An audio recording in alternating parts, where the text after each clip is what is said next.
tiene que ver con el gasto de bolsillo, y hoy día queremos empezar a ponerlo arriba de la mesa para que se discuta más seriamente, porque de repente vemos comparaciones, o nos comparamos con la OCDE, pero comparamos totalmente distinto, que es súper importante que aquí como colegio empecemos a hablar de estos temas.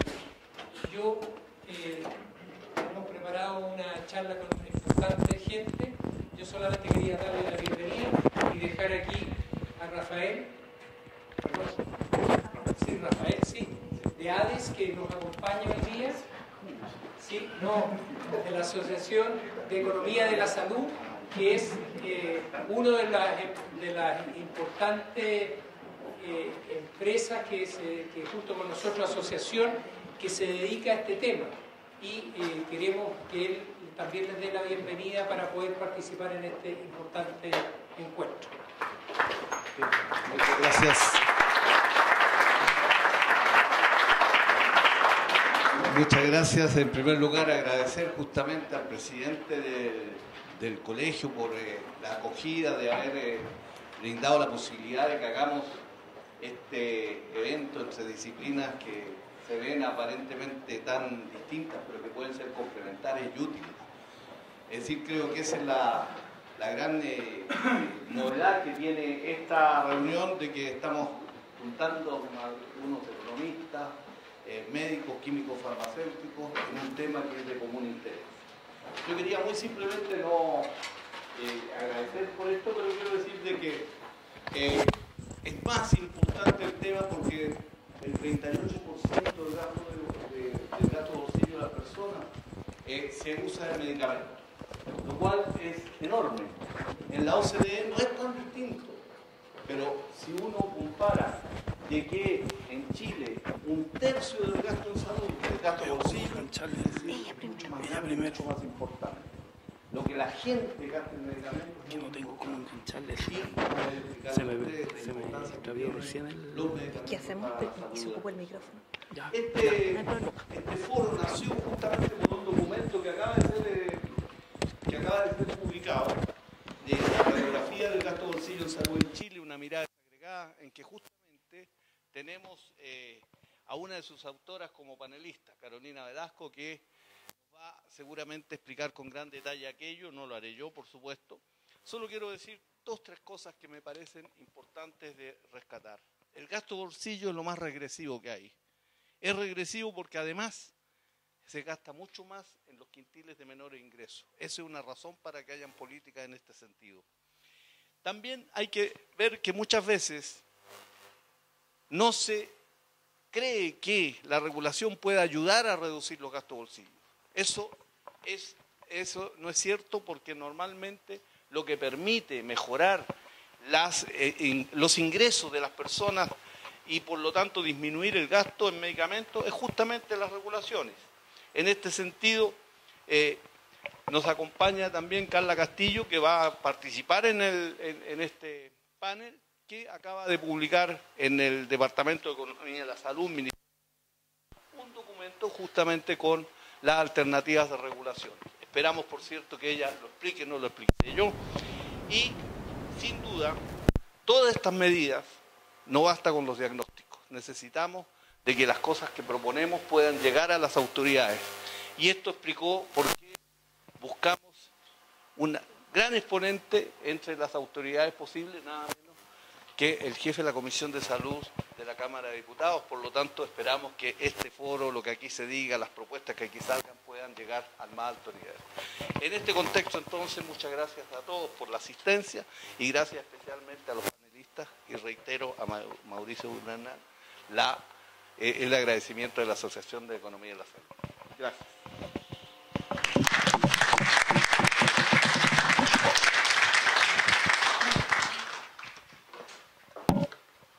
Señor presidente nacional de nuestro colegio, representantes farmacéuticos, estimadas y estimados, antes que todo estamos muy felices de tenerlos aquí en nuestra casa. Hoy es un día muy especial para nosotros, que como Departamento de Estudios del Colegio de Químicos Farmacéuticos, en conjunto con la Asociación de Economía de Salud de Chile, colocamos un tema sensible y muy presente en la ciudadanía. Creemos que son estas instancias de diálogo y discusión que permiten crear puentes y avanzar hacia acuerdos nacionales más que crear muros. Nuestro departamento busca dar espacios a expertos presentes en nuestro gremio y fuera de él, una voz que permita aportar en políticas públicas basadas en evidencia e incentivar el debate democrático que ayuda a mejorar la calidad de vida de los chilenos. Esperamos que sea un debate provechoso y que sea el primero de muchos. Gracias nuevamente a todos por su asistencia y en especial a Farmédica, que hace posible la transmisión de este evento en vivo. Ahora los voy a dejar con Felipe Vera, director del Departamento de Estudios. Muchas gracias.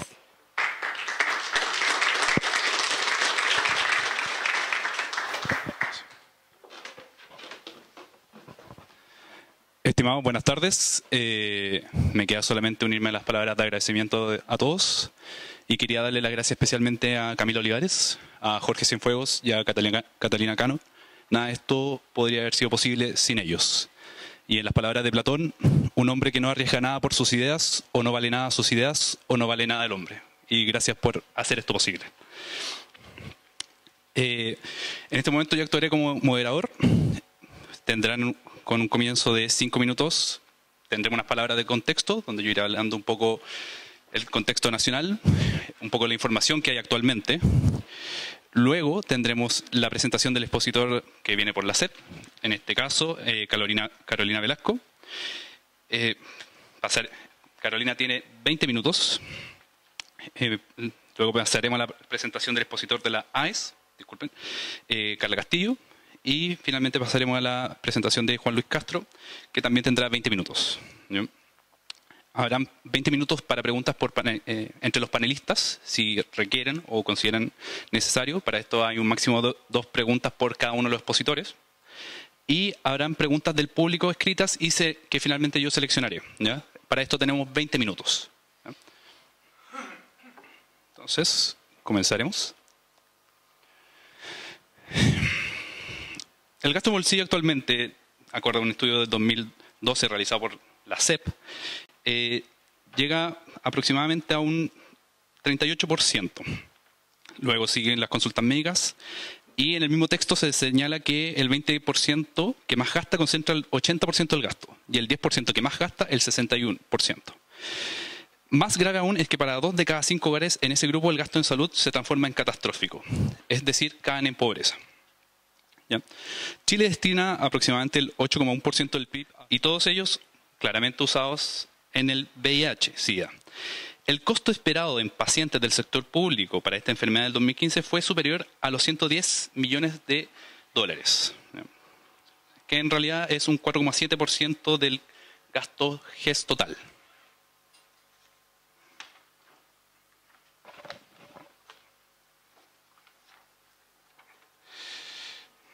Luego tenemos un estudio de Salce-Navas del 2018 que muestra que el ahorro generado por los 10 fármacos seleccionados de más alto gasto,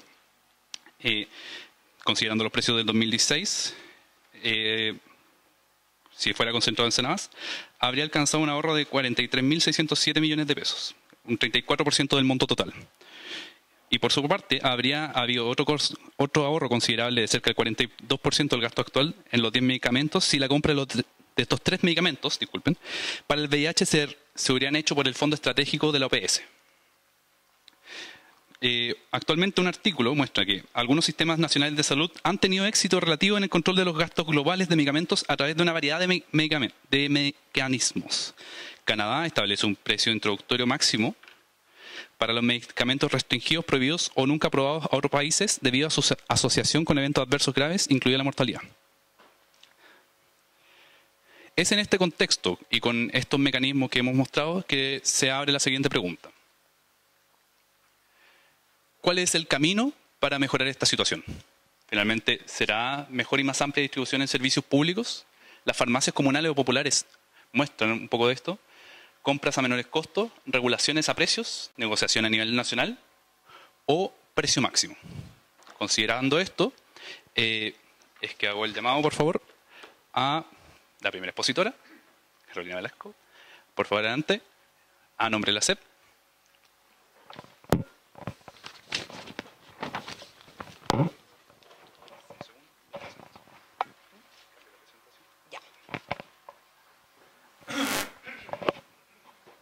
Mientras cambia la...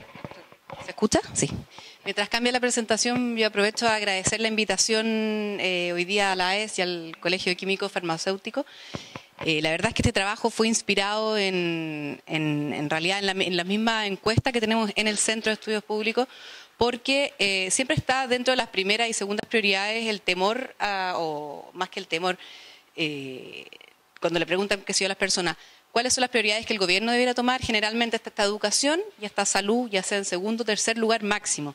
Pero sí la salud es un tema importante. Y entonces el año pasado, el 2017, la encuesta, en el CEP se hacen 3 encuestas. Una de ellas se indagó un poco más del tema de salud, a raíz de que en el programa de salud quisimos saber también un poco más por qué la gente siempre ponía como prioridad el gasto en salud o la salud. Y una de las razones fue que la gente tiene temor, ¿cierto? Siente esta inseguridad de que en algún momento le va a llegar un gasto muy importante y no va a ser capaz de solventarlo. O va a requerir un tratamiento por, en este caso, los esquemas previsionales, sea FONASA, sea ISAPRE, sea la Fuerza Armada. Y ya, me avisa cuando quede un poquito. Ok, gracias. Entonces,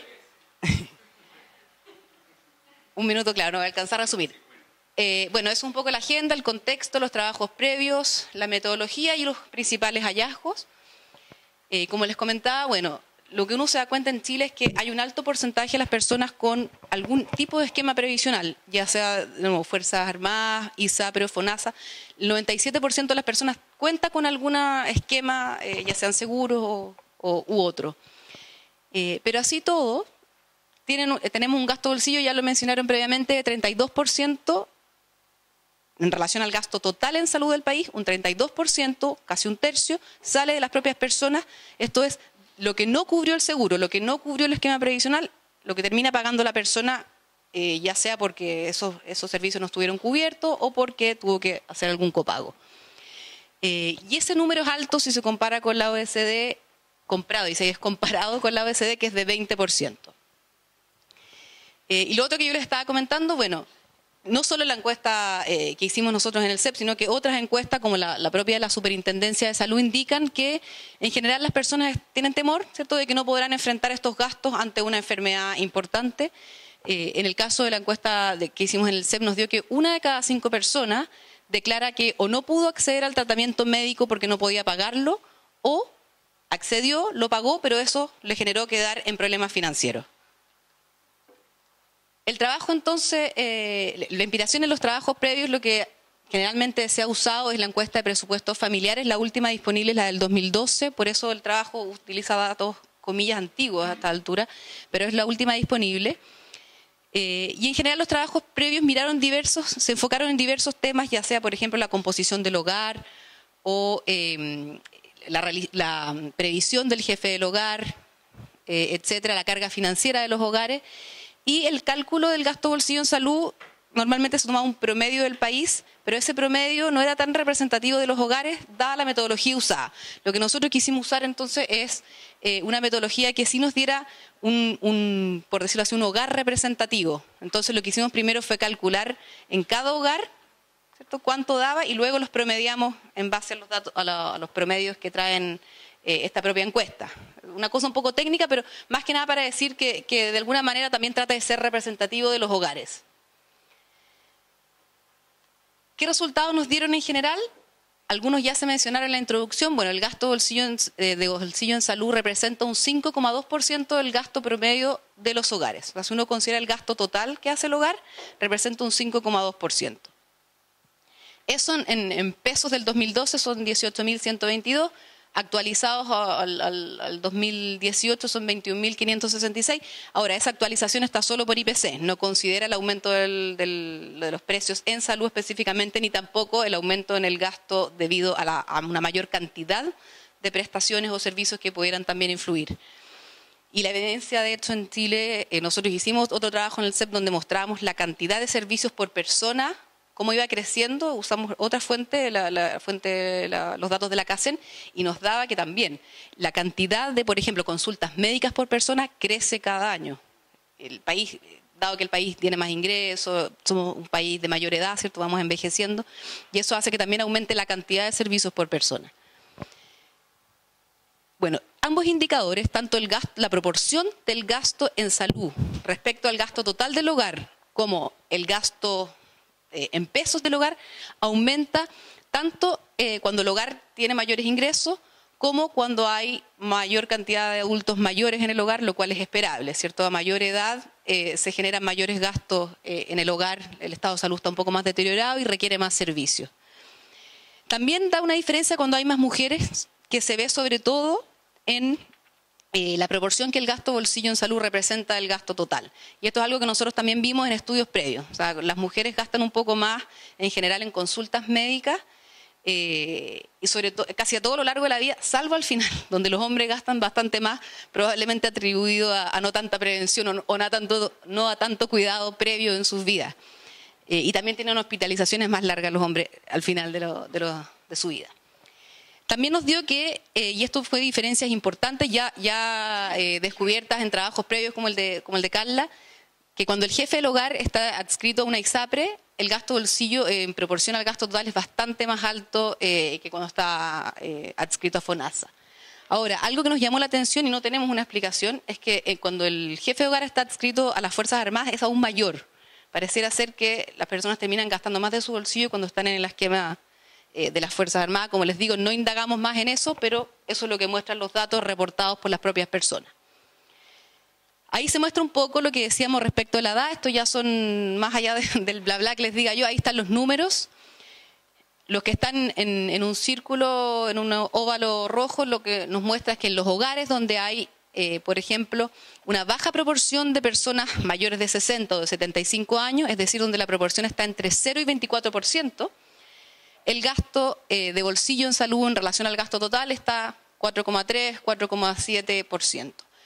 Pero cuando ya la proporción de adultos mayores de 60 o 75 años crece a más de un 75%, tenemos que el gasto en un caso casi se duplica y en el otro, más que duplica, perdón, o casi se duplica, y en el otro también anda por ahí cerca. Es decir, pasa en el caso de cuando hay un 75% o más de adultos mayores de 75 años, casi al 10% del gasto total de los hogares.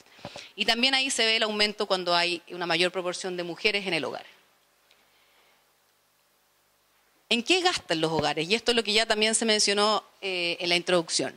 En general, se encontró que un 38% del gasto, ahora nos vamos a enfocar solo en el gasto de bolsillo en salud, ¿cierto? Estamos mirando solo el gasto en salud, ¿a qué se destina? Y el principal destino, que casi duplica al que viene después, son los medicamentos. Es decir, gran parte del gasto de bolsillo se está destinando a la compra de medicamentos.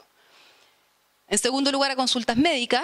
Esto nos llamó un poco más la atención porque los medicamentos en general no son cubiertos por los seguros, pero sí lo son las consultas médicas. A pesar de eso, hay un gasto importante en consultas médicas. Servicios de laboratorio viene después y servicios dentales, que también se entiende porque está menos cubierto que otros servicios en general en los seguros. ¿En qué medicamento? Esto no está en el trabajo, pero hicimos un zoom para ver un poco en qué medicamentos específicos. No podemos tener el nombre como ustedes sí los tenían en el caso del GES, del VIH, pero sí la agrupación. Y en este caso nos da sistema nervioso, se está llevando la mayor proporción. Luego aparato digestivo y metabólico, respiratorio y locomotor en cuarto lugar. Esto es parte de un trabajo que estamos en preparación haciendo con Andrés Hernando, que está también acá conmigo, él también es del Centro de Estudios Públicos, que busca indagar un poco más y en ese sentido ofrecemos nuestra colaboración futura respecto del gasto en medicamentos en general y buscar un poco políticas públicas que puedan ayudarnos a disminuir este gasto o a entender también por qué el gasto es tan alto. Aquí hay harto mito, habrá algo de realidad, pero nos gustaría entender un poco más también qué es lo que pasa en general en toda la línea, ¿cierto? Están los laboratorios, está la distribución, la farmacia, la compra institucional, Senabas, etc. Entonces queremos tratar de entender también todo ese otra área, digamos, que es como el complemento para entender por qué estamos gastando tanto en medicamentos. Así que vamos a estar trabajando en eso y vamos a tener una próxima publicación que ojalá podamos también compartir con ustedes. Otro de los hallazgos importantes en cuanto al trabajo que hicimos en el Centro de Estudios Públicos es que el gasto en salud está bastante concentrado. Este gráfico puede resultar un poco enredado, pero lo que muestra es aquí están los hogares ordenados, aquí está el 20% de los hogares, aquí está el 40% de los hogares, aquí está el 60% de los hogares. ¿Qué nos dice, por ejemplo, la curva roja, que es la curva de gasto total del hogar, o de ingreso total? No me recuerdo exactamente, pero son muy parecidos. No, ahí está, el gasto total del hogar. Dice que el 20% de los hogares que menos gasta, está gastando, si nos ponemos acá, menos del 10% del gasto. Pero estamos viendo que el 80% de los hogares, que en este caso que menos gasta, está gastando un poquito más de 40%. ¿Qué nos queda? Que el 20% restante, en el caso del gasto total, se está llevando el resto. Es decir, hay una concentración importante que es más aguda, mientras más hacia abajo esté la curva, mayor concentración hay. Es decir, si miramos la línea verde que nos muestra el gasto de bolsillo en salud, lo que nos está indicando que el 20% restante, que está desde la línea azul hacia allá, se está gastando el 80% del gasto en salud. O sea, el 20% de los hogares que más gastan en salud, se gasta el 80% del gasto total que hay de bolsillo en salud. Y esto, en el caso de los medicamentos, es incluso más concentrado. Tenemos que el 20% que más gasta acumula el 88%. O sea, en el fondo no es que todos los hogares gasten mucho en salud, es que está acumulado en un grupo de hogares que por alguna razón, y aquí lo empezamos a desagregar, no tenemos todas las respuestas, están destinando más gasto que el resto, más gasto de bolsillo en salud que el resto. Acá lo que se hizo es ordenar justamente los hogares en grupo, el 10% que menos gasta, el 10% que más gasta.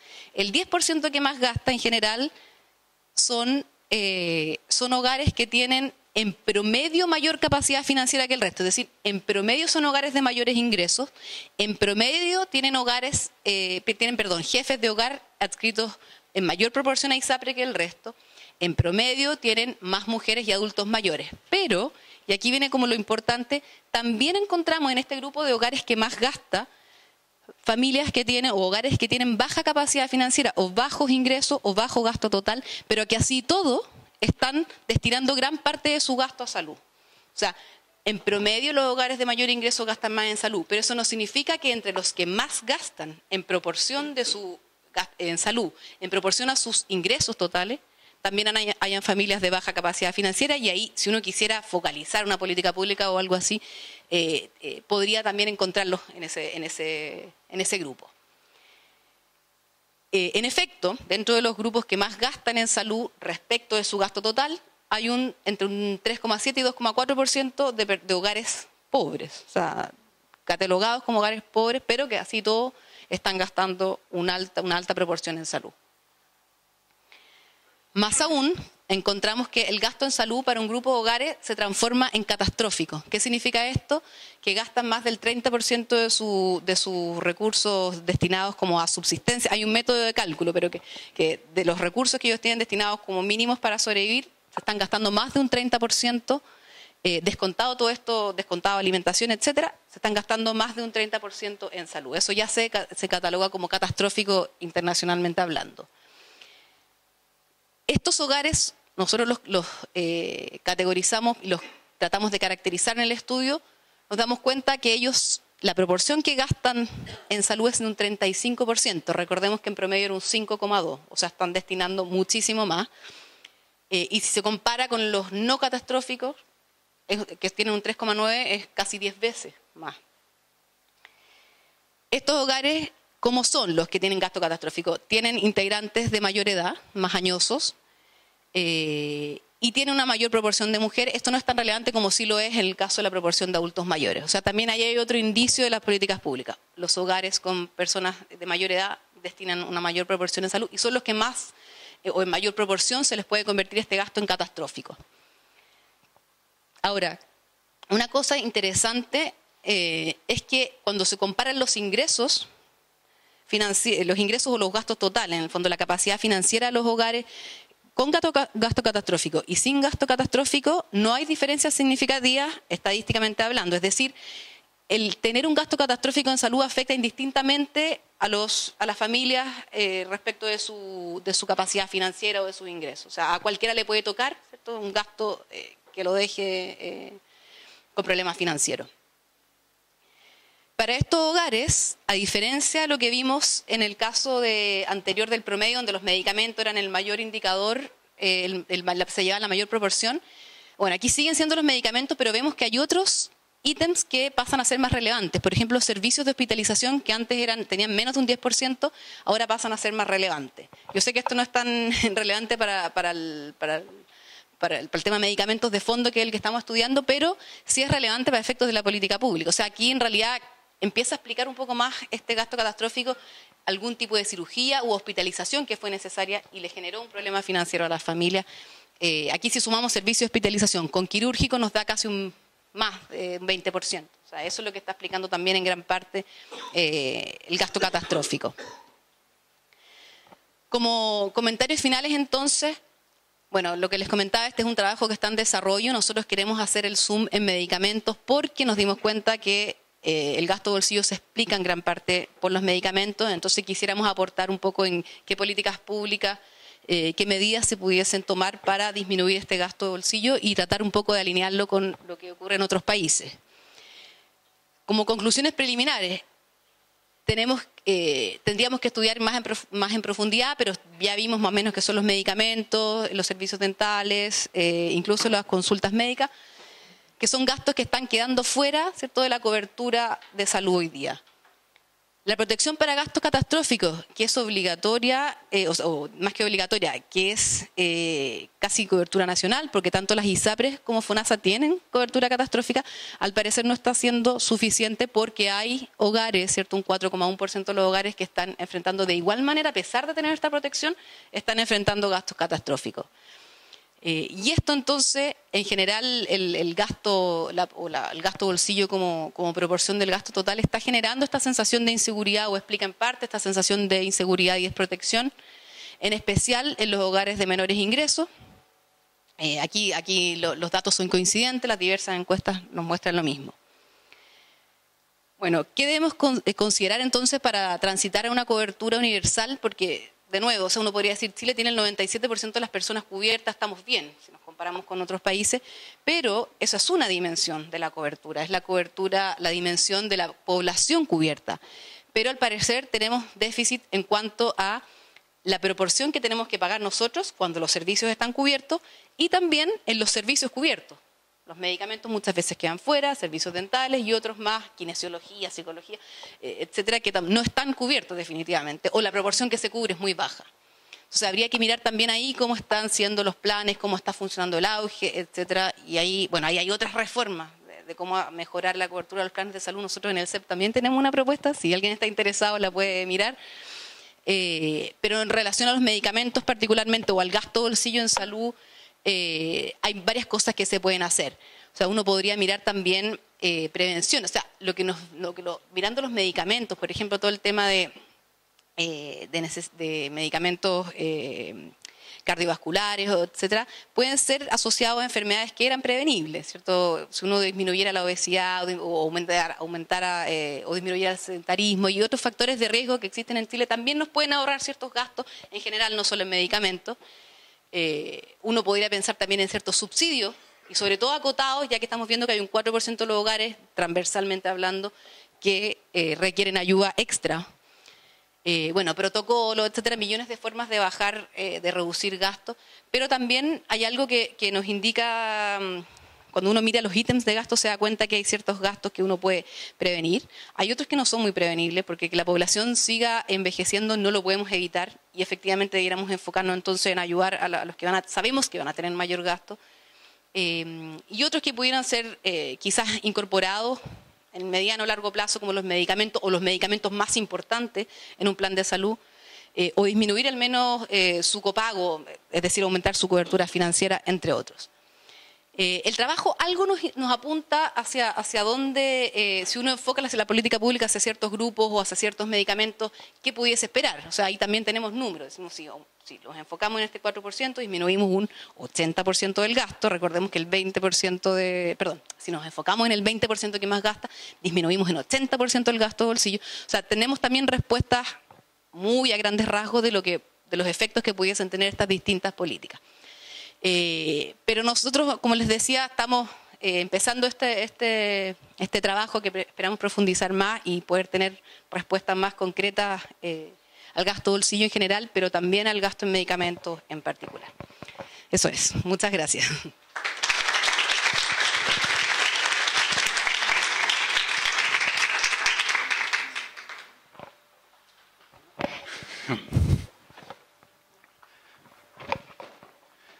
Bueno, muchas gracias, Carolina. Realmente datos muy interesantes. Yo creo que todos quedamos bien interesados.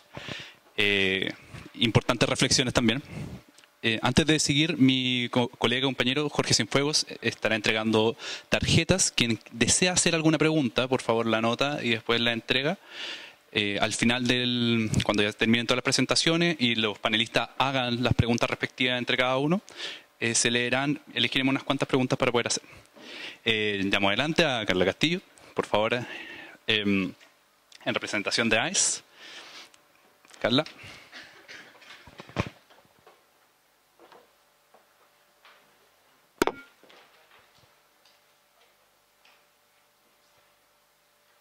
Gracias. Ay, no lo vaya a botar. No, déjalo.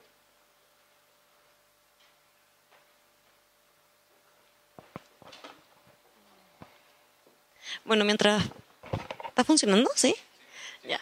Mientras Felipe instala la presentación, voy, antes que todo, agradecer la invitación. Muchas gracias a Rafael y también muchas gracias al Colegio de Químicos Farmacéuticos por la invitación.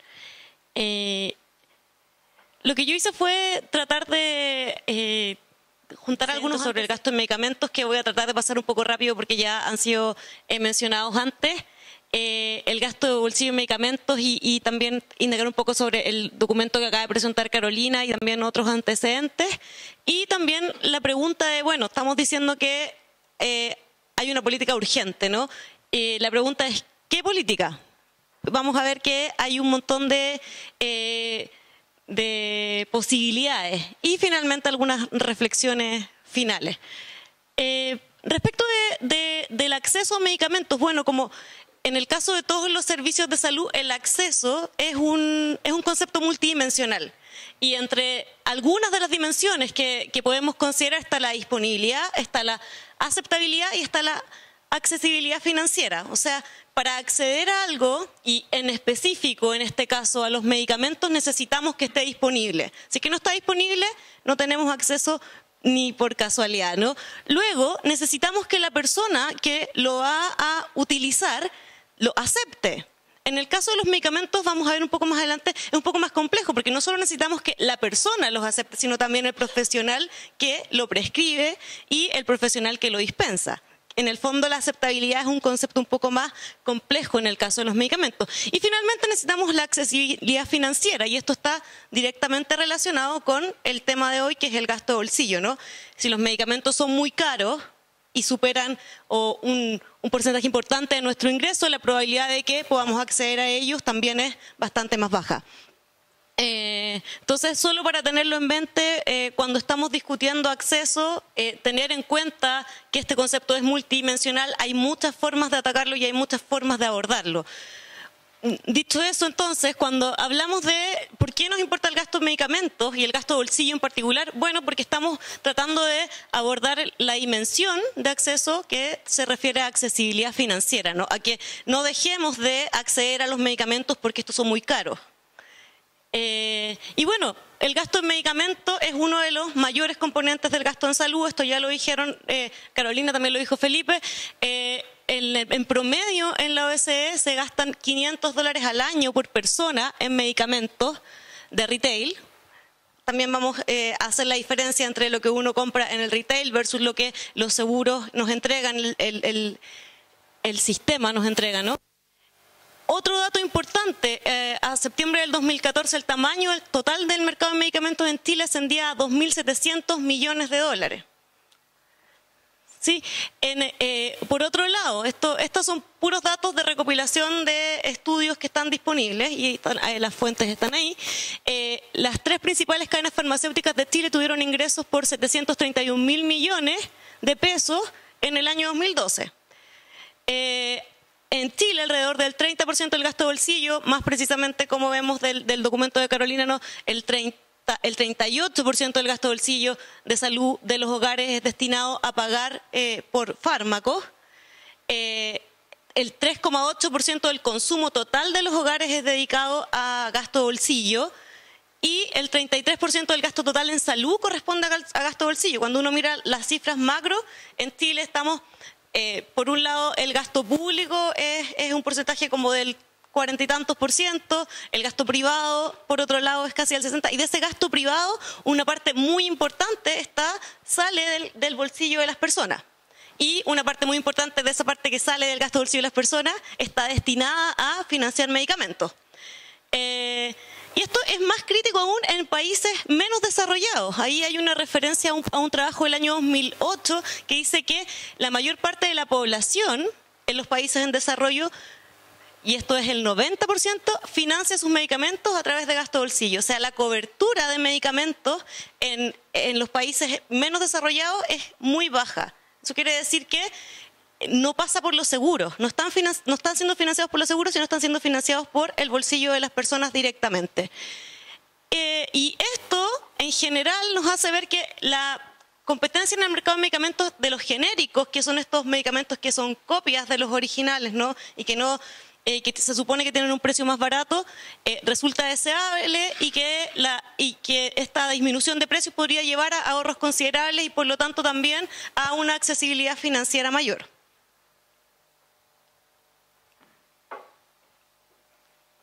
No se ve nada, de hecho yo no veo nada, pero acá básicamente esto es un cuadro del trabajo del CEP que nos dice que más de las 3/4 partes del gasto de bolsillo se concentra en 4 ítems. De esos 4 ítems, el gasto de bolsillo es el mayor, ¿no? El 38%, ahí veo menos.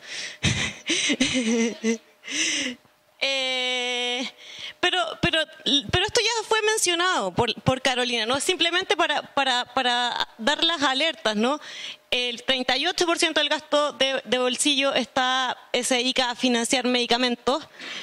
El ítem que lo sigue es la mitad, que es las consultas médicas, 19,8%. O sea, el gasto de bolsillo en medicamentos es de verdad muy relevante. Pero, aún más interesante, ¿no? Los hogares adscritos a FONASA, las proporciones destinadas a gasto de bolsillo en medicamentos es más alto. En los hogares que tienen adultos mayores también es más alta esta proporción, ¿cierto? Y si vemos acá abajo, está al otro lado, hay un trabajo de Pablo Villalobos que es de este año, que muestra que, primero que nada, también es coincidente en el sentido de que está hecho con los mismos datos, así que está muy bien que coincida. Que los medicamentos son el ítem en que más se gasta de bolsillo, pero acá nos da también la idea de los montos por FONASA y por ISAPRE. Si se fijan, los medicamentos están en el primer lugar y en FONASA se gasta un hogar del orden de, en el 2007, 14,48, en el 2012, 14,98 dólares por hogar. Eso es del orden de los 10.000 pesos mensuales en un hogar adscrito al FONASA.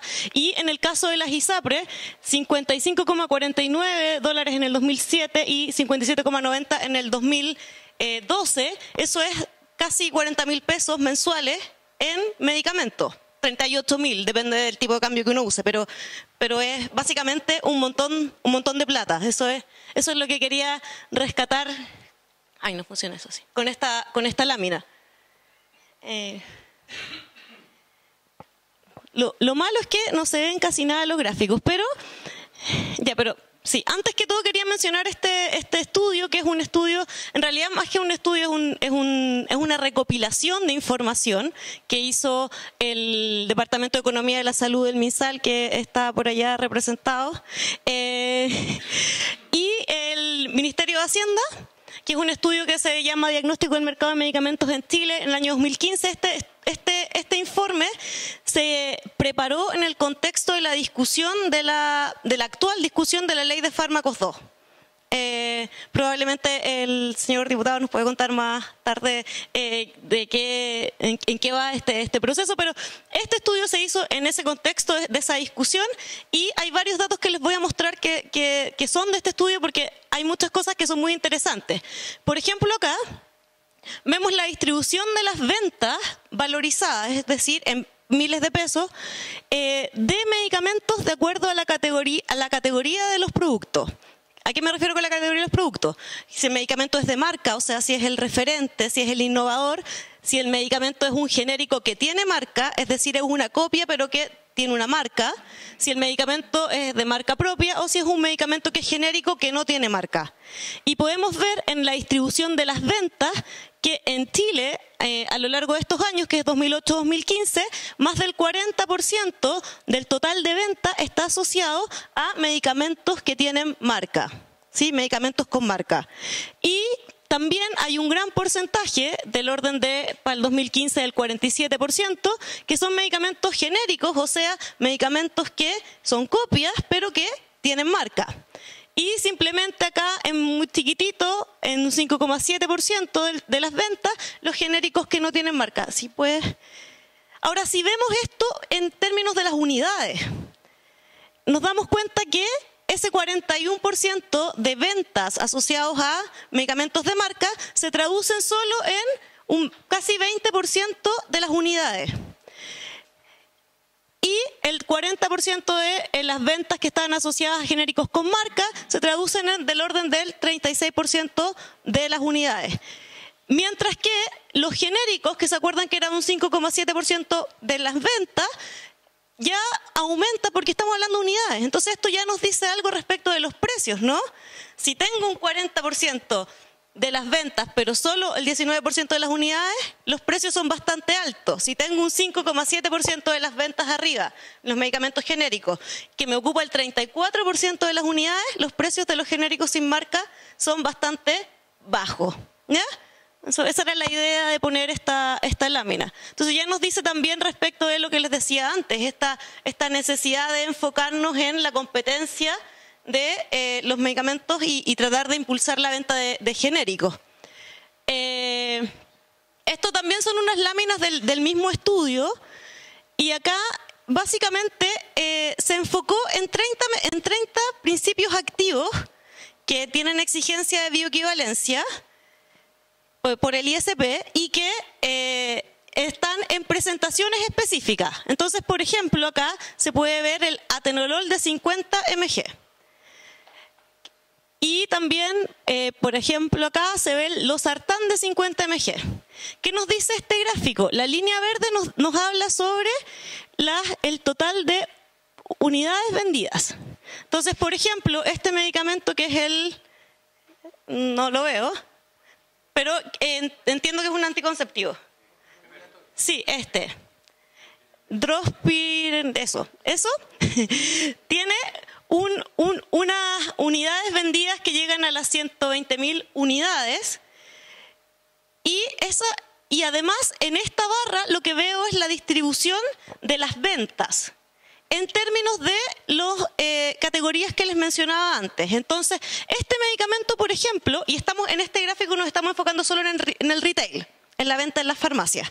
Este medicamento, por ejemplo, solo se vende en genéricos con marca. En esta presentación en específico, que es la de 3 mg. Pero, por ejemplo, acá tengo el atenolol. Y el monto de las ventas es bastante bajito, si se fijan, ¿no?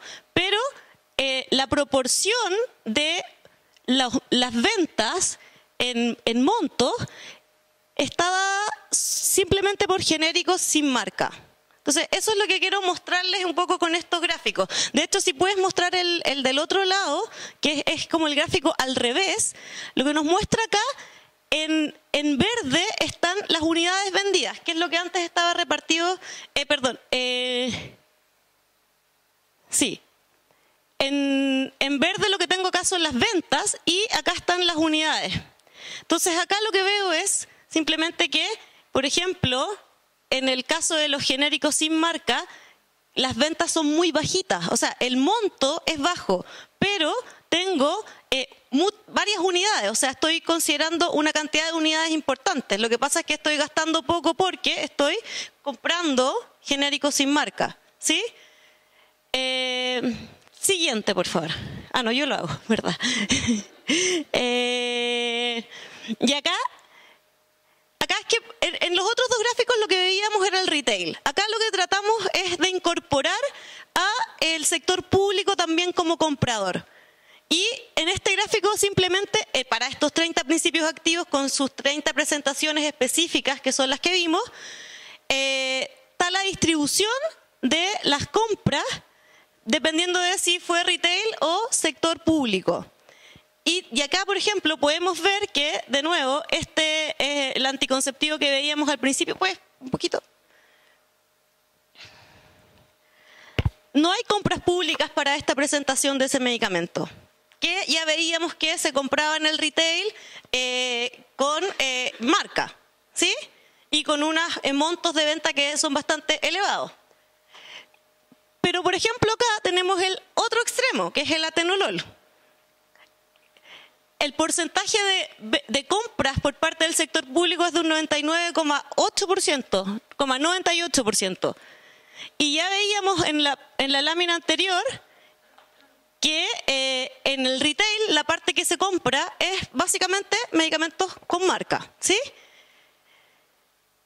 Y si vemos este gráfico de acá, para completar el cuento en el fondo de estos medicamentos, acá lo que vemos es la dispersión de precios dependiendo de qué tipo de categoría está el medicamento.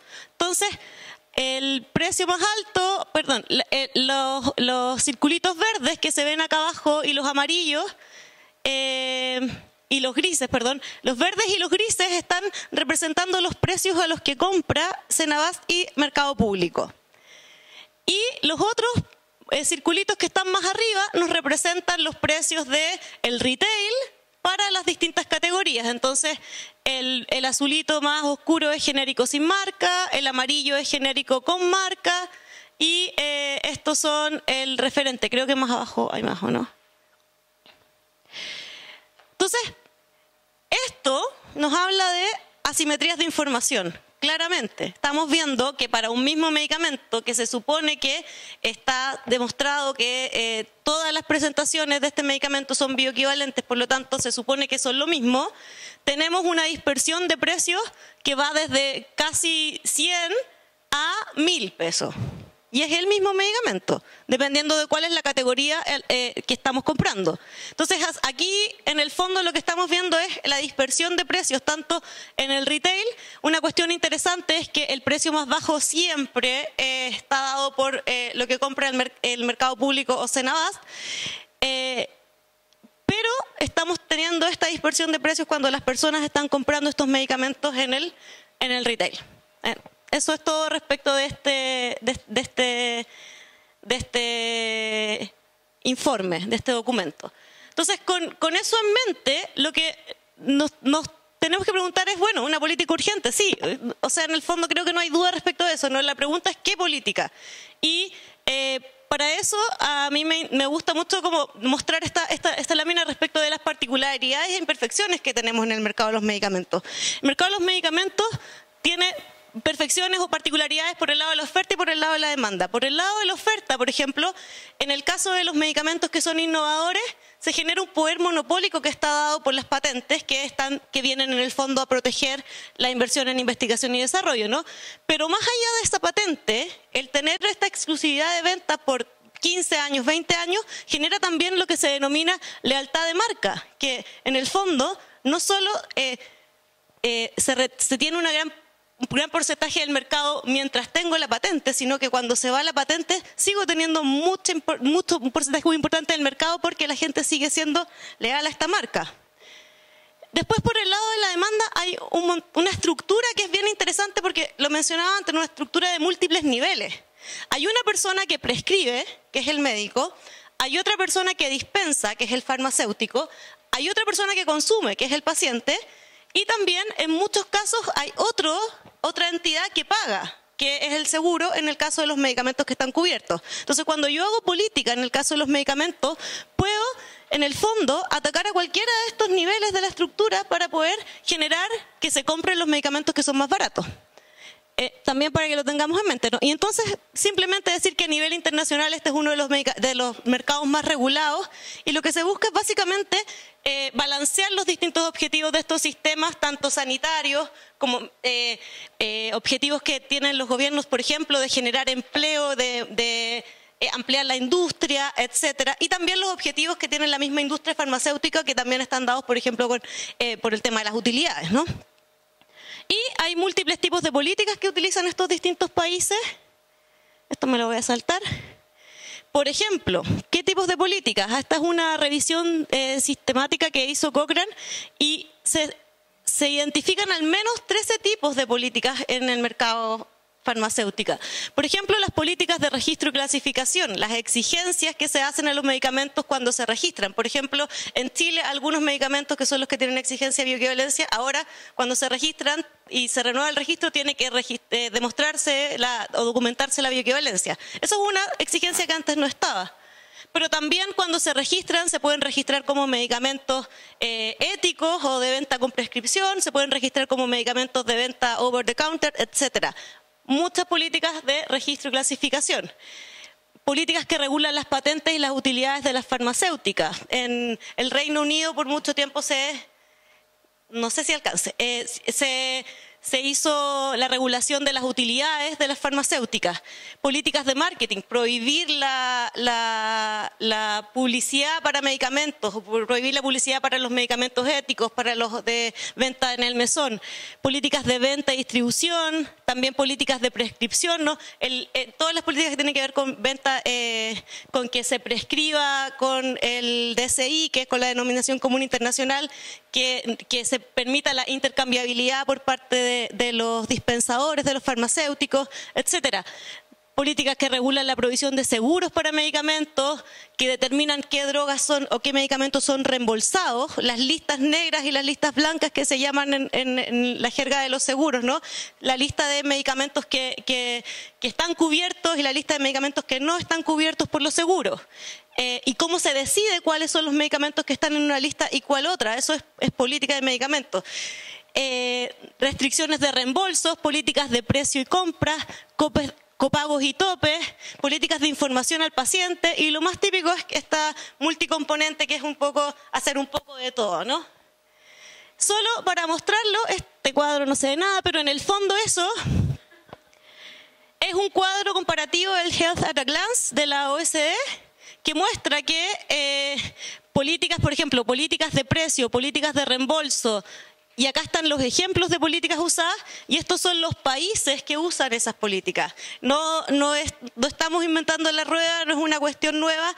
Países mucho más desarrollados que nosotros llevan años haciendo este tipo de políticas, y en el fondo solo falta como tomar esas riendas. Y no voy a decir nada, porque se me acabó el tiempo. A menos que Felipe me dé un minuto. Ya. Sí, no. Simple para recapitular. Entonces la pregunta acá es ¿dónde intervenir? Tenemos múltiples posibilidades. Y simplemente mencionar que el contexto actual de nuestro país no es que no hayamos avanzado nada. Tenemos una ley de fármacos 1, estamos discutiendo una ley de fármacos 2 que tiene énfasis en varias de estas cuestiones: el tema de la disponibilidad, el tema de la intercambiabilidad y también el de la prescripción por DSI como obligación. Entonces, en realidad no es que estemos tan perdidos, solo somos bastante lentos. Eso era lo último. Ya. Muchas gracias.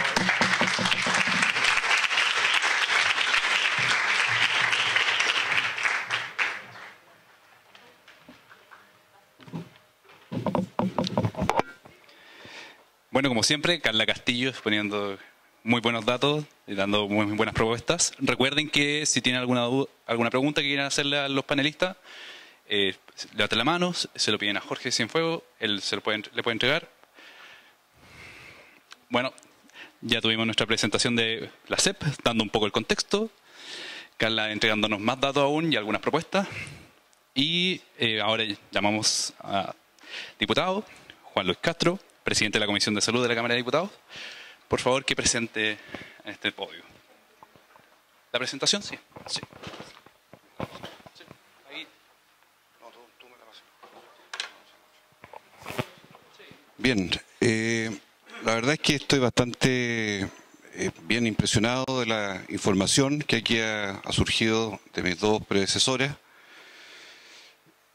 Creo que son muy correctas las presentaciones, apuntan a cuantificar, a clarificar las cosas de una manera muy sorprendentemente. Le puso urgencia simple, que se va a renovar, pero que implica que tranquilamente serán 6 meses a lo menos, no 2 años como estuvo en el Senado, pero 6 meses que podamos escuchar a todos los sectores y poder ver algunos de los temas que aquí voy a anunciar, algunos de los que vienen planteados. Pero quiero advertirles de que lo que se ha conocido como la ley de fármaco 1 y la 2 hasta ahora, puede que en la versión del nuevo Poder Ejecutivo sea distinta. No ha llegado todavía las formulaciones, las indicaciones. No tenemos ese material. Lo vamos a tener seguramente los primeros días de mayo, en que el ministro se ha comprometido con nosotros a ir a la comisión y presentar las indicaciones, pero ya hay algunas que están puestas en la mesa, como las góndolas, en supermercados, que la vamos a tocar también porque esa ya está anunciada. Yo le decía a don Héctor Rojas que va a empezar a remar en la farmacia independiente, porque estamos en un escenario bien difícil y complejo en eso. Avancemos. Hay algunos datos que están ya...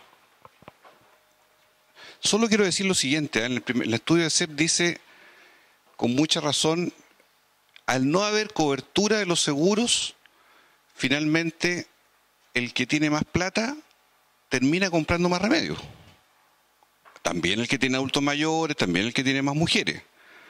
Pero se da una lógica que aquí se refleja muy bien y que después cuando hay más cobertura, se ve todo borroso, pero la gente va a la dentadura y va a la hospitalización. Cuando hay más recursos, según lo que nos dijo el CEP, la gente va a la dentadura y a la cirugía. Eso quiere decir que la dentadura y la cirugía normalmente en el promedio de los hogares se posterga, ¿cierto? Se posterga. Y así lo vemos todos y así los especialistas también lo dicen. Los remedios en Chile son una cultura. En las casas hay boticas. Todo el mundo tiene el velador, tienen el botiquín, qué sé yo, tienen los remedios desparramados por todas partes, porque hay una cultura en nuestro país de que yo no puedo estar sin los remedios. Los remedios son los remedios y a la gente le gusta tener la compañía de los remedios. Perdone que yo a veces soy un poco irónico, pero quiero colocar las cosas en su contexto. No es como antiguamente. La compra del medicamento era compulsiva. Antiguamente, yo cuando la década del 60, yo estaba niño chico todavía, me acuerdo que mis papás decían, hay que ir a la farmacia.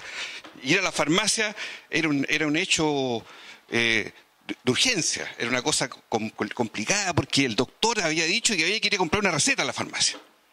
O había que ir de noche a buscar una farmacia. Eran verdaderas urgencias, eran situaciones muy compulsivas porque había alguien enfermo. Ahora que la mayoría de los enfermos son crónicos, pues esto es parte del paisaje. Porque el enfermo crónico tiene que tener su pastillero. Yo mismo regalaba pastillero en la campaña a los adultos mayores. Y caramba que se agradece tener cada 8 horas la pastillita definida, qué sé yo, porque cada vez el volumen de medicamentos que la gente va consumiendo es mayor. No sé si en todo el mundo, pero aquí por lo menos se ve que es así. No hay médico que no entienda que si atiende a un paciente, esto es una distorsión de la carrera de medicina y de la profesión médica, si un doctor atiende a un enfermo y no le da una receta, ese paciente no vuelve nunca más donde el doctor. ¿O no? No, porque la gente dice, ni siquiera me dio receta este caballero. Mínimo que me dé la receta. Segundo factor. O sea, la expectativa ante el acto médico, tenga o no tenga razón, tenga o no tenga justificación, la gente no perdona, lamentablemente es así, que no haya algo, una contraprestación para decirle ya llévese esto, porque se le conceptualiza en forma milagrosa que si hay un remedio, ese remedio es el que me va a curar. Tercero, las marcas, tiene mucha razón, las marcas, la gente está asociada a las marcas. Las marcas han tenido un poder enorme en el mercado chileno, han sido dominantes, hegemónicos. Hablemos de la aspirina, por decir algo de 4 o 5 décadas atrás, cómo se quedó, una marca. Hablemos del misotrol. Misotrol conocido no por lo que sirve, sino por el aborto, ¿cierto? Hablemos del propofol. Hay mucha gente que dice el propofol. Cuando vieron morir a Michael Jackson con una bomba de infusión de propofol, una droga hipnótica, anestésica. Y ahí se percataron, se llega a esos extremos incluso, de tener que anestesiarse para dormir en las noches. Entonces, sigamos por favor. Yo diría que en el mundo de hoy, con la expectativa de vida del adulto mayor, sigamos. El adulto mayor le tiene miedo y la verdad es que alguien me decía, mire, perdonen que yo haga estas distorsiones, los procesos electorales en Chile ya los definen mucho los adultos mayores en gran medida, y también los inmigrantes. Fíjense que van a haber, un dato al paso, van a haber 500.000 migrantes en la próxima elección presidencial. Habían 140.000 ahora, en la de noviembre pasado, van a haber 500.000. Con ese batallón, cualquier político dice, esto es sabroso, porque aquí algo va a haber que hacer para llegar a esos grupos, que normalmente son grupos, y la experiencia norteamericana es así, los migrantes son grupos más vinculados al mundo conservador. Tienden a votar más por la derecha, en general. ¿Por qué? Porque ellos vienen saliendo de situaciones precarias y buscan seguridad, buscan orden, qué sé yo. Es la experiencia en Florida, con los cubanos, qué sé yo, con tanta gente que vive este tipo de situaciones. Pero el adulto mayor, que tiene miedo a enfermarse gravemente, a dejar de ser autovalente, a empobrecerse, a la soledad, qué sé yo, tenemos ahí un segmento de alto consumo. Y las mujeres. Cuando también el CEP hablaba del sistema nervioso, primera causa de consumo en rubro de consumo, yo digo salud mental. Digo depresión, digo insomnio, digo estrés y todos los abanicos sucedáneos, todas las distintas variantes de la medicina tradicional, de la medicina homeopática, que están relacionadas al sistema nervioso, porque el mundo moderno vive en tensión y lamentablemente se recurre al medicamento a cada rato en esa misma dirección. Si ustedes me preguntan a mí, han pasado 2 años y medio, los problemas de acceso a medicamentos o la rebaja en los precios de los medicamentos viene de que hace 2 años se inventaron las farmacias populares. Yo no lo veo.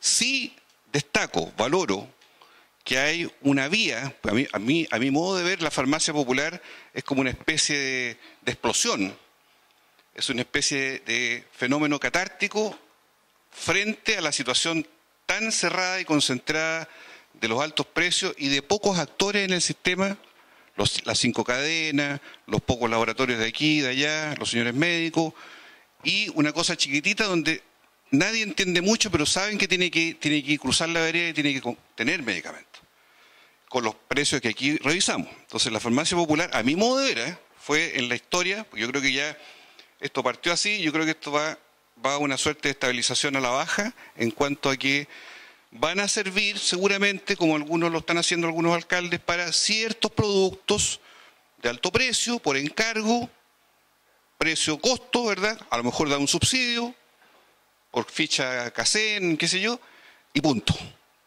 No tiene otro propósito que a ese segmento de producto. Y aquí no se ha tocado, sería bueno tal vez en un estudio que habláramos del abuso de los precios de los medicamentos en la atención cerrada.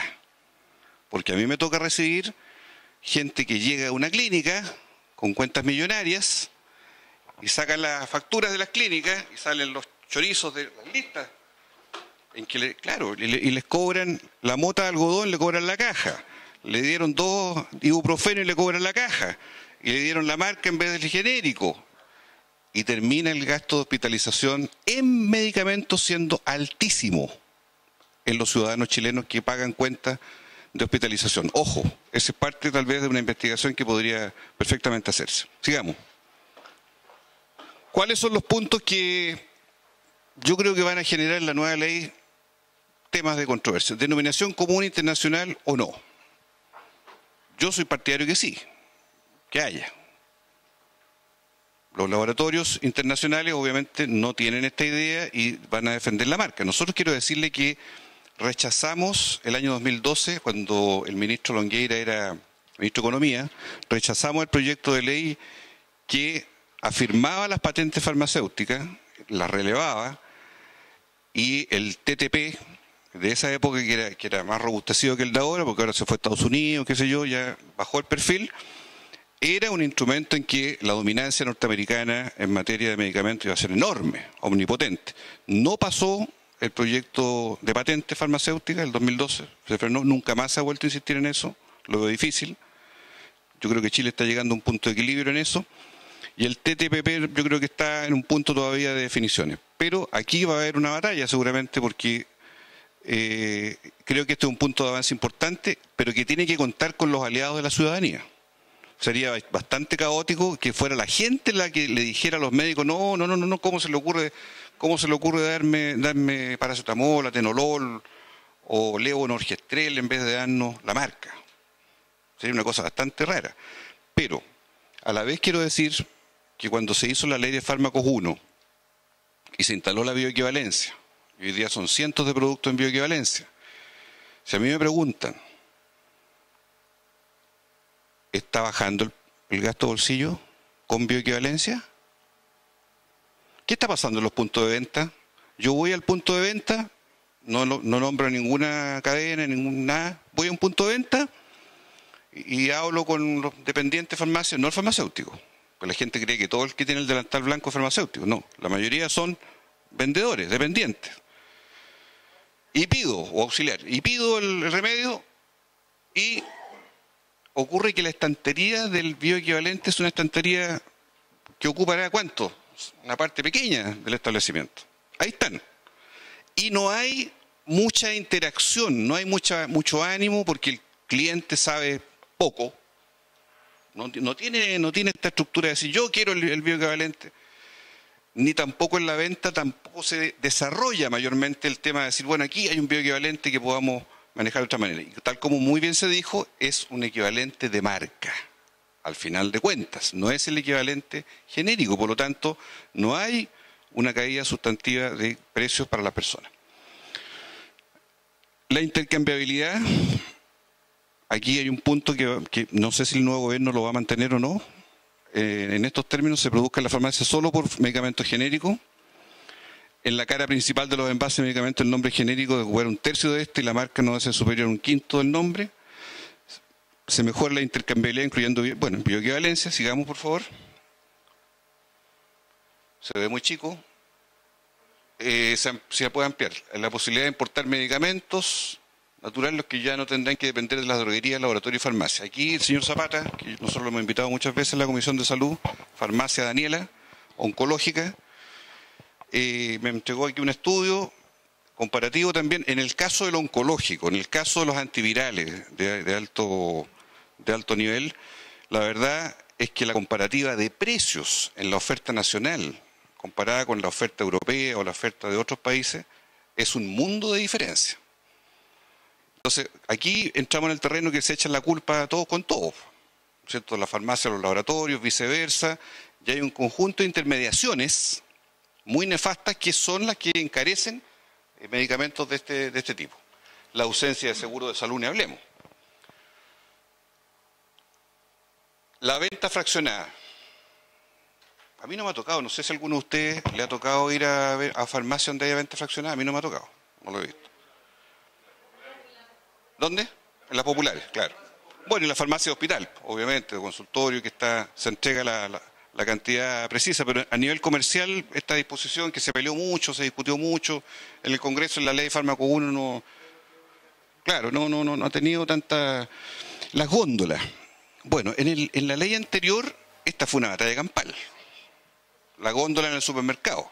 Yo estaba en el lado de los opositores a la góndola y me mantengo todavía, no me he cambiado caballo. ¿Ah? ¿Por qué? Porque creo, aunque me digan no, si son los de venta directa, si son los over the counter, si son, no se preocupe que aquí no hay. El problema es el concepto, a mi juicio. ¿Es el remedio, el medicamento, un bien de consumo como un zapato, como un caramelo o como otra cosa? ¿O no? ¿Qué es lo que conceptualmente estamos vendiendo?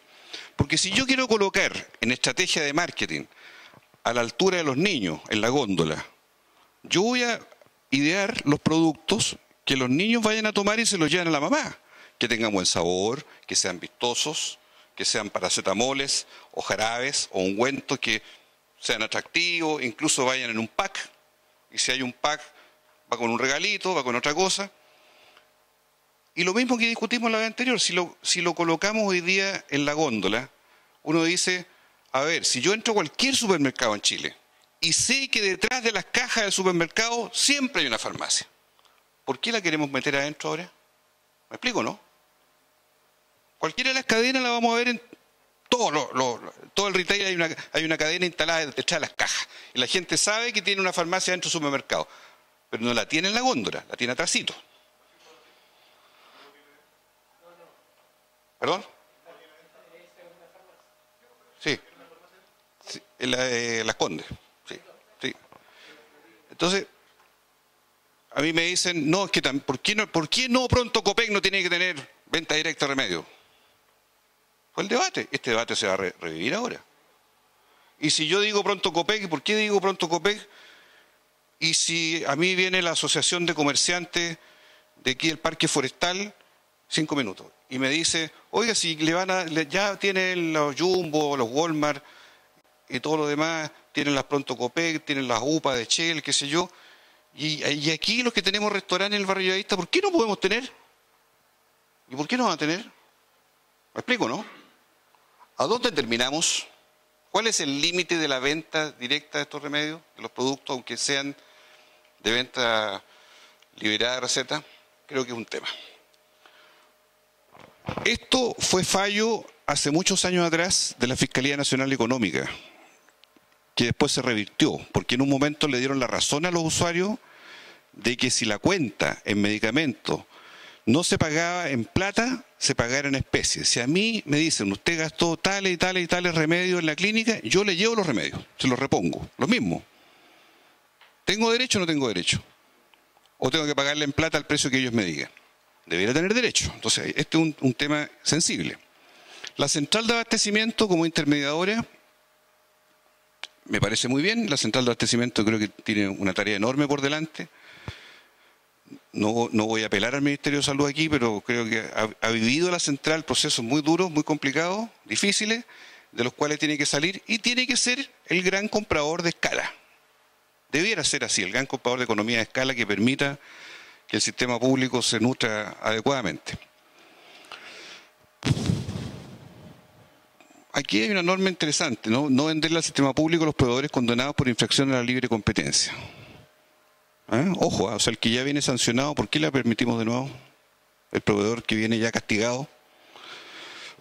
Sigamos.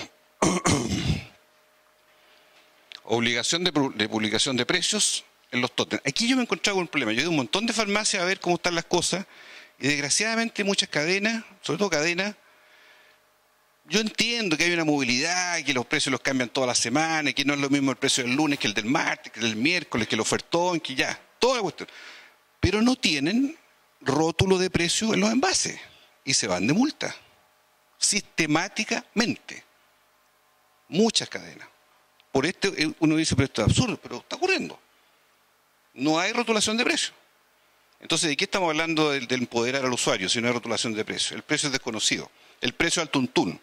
El precio es cómo te fue. El precio es el barrio en que me tocó, porque también hay discriminación de precio. Los proveedores de productos farmacéuticos no pueden discriminar a farmacias, almacenes. Todo contrato entre laboratorio y farmacia debe ser enviado al ISP y versar sobre los servicios demostrables. Ya. ¿Y qué hacemos con la venta en Internet? ¿Cómo lo hacemos? Yo no he escuchado nada sobre esto todavía. del Ejecutivo, del Gobierno, no he escuchado nada, del anterior ni de este. ¿Cómo lo hacemos ahí? Porque ahí es re fácil, pues ahí se teclea nomás, yo busco, me llega. Directo donde sea, me llega al producto. ¿Cómo abordamos ese? Lo dejo planteado nomás, no tengo una solución mágica, pero es un gran tema hoy día en una era digitalizada. Sigamos. Este es el tema de la polémica, que yo creo que este tema, estimados amigos, acuérdense de mí, este tema va a terminar en el Tribunal Constitucional. La denominación común versus marca. Yo les aseguro que esto termina en el Tribunal Constitucional. Y vamos a estar después de la ley aprobada, no sé cuándo todavía, pero vamos a estar pendientes de lo que digan los 10 jueces del Tribunal Constitucional por este tema, al menos. Siguiente.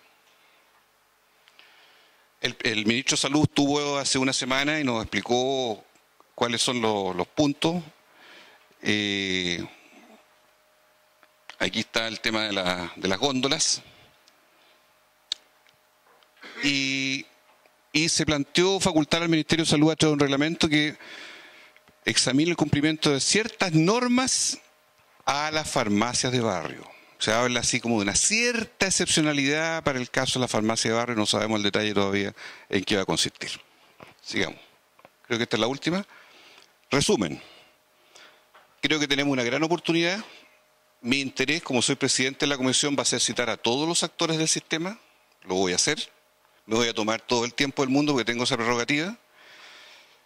Yo con Mauricio Huberman fuimos juntos presidentes de las instituciones. Fui presidente del Colegio Médico. Él está jubilando como presidente del Colegio Químico Farmacéutico, ¿lo han entendido? Todavía no.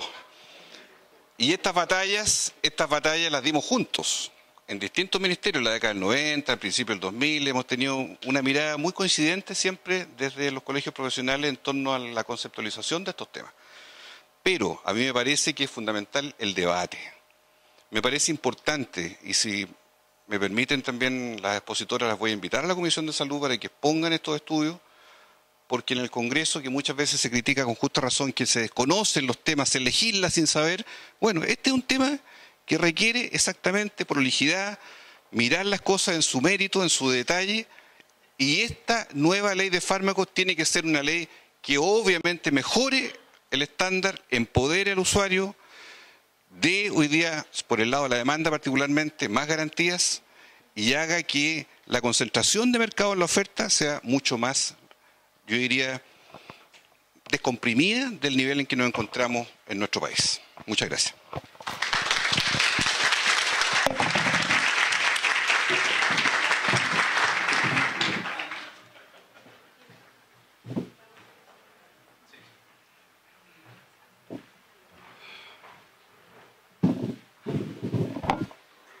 Muchas gracias, don Juan Luis Castro.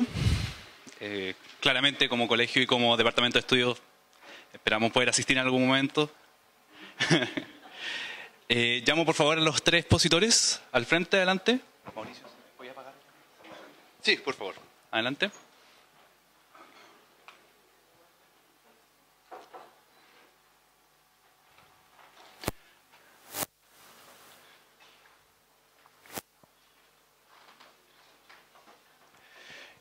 Por favor, si alguien más tiene alguna pregunta, se la puede entregar a las personas, a la señorita de pie, por favor. Sí. Ya.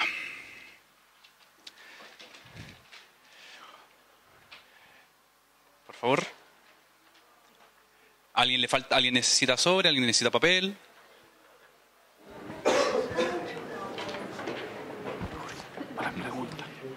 Sí. Mientras tanto, les explico. Son 20 minutos ahora que tienen para prácticamente preguntarse entre ustedes, como estimen conveniente. Si entre los mismos panelistas se encuentran que está todo bien, no hay ninguna pregunta, pasamos inmediatamente a las preguntas del público.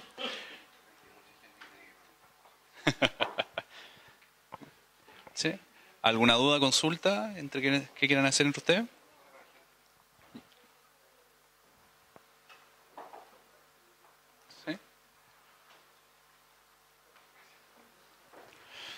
Súper. ¿Las preguntas, por favor, entonces? ¿Cómo? Son 20 minutos. 20 minutos que pueden preguntarse entre ustedes. 20 minutos.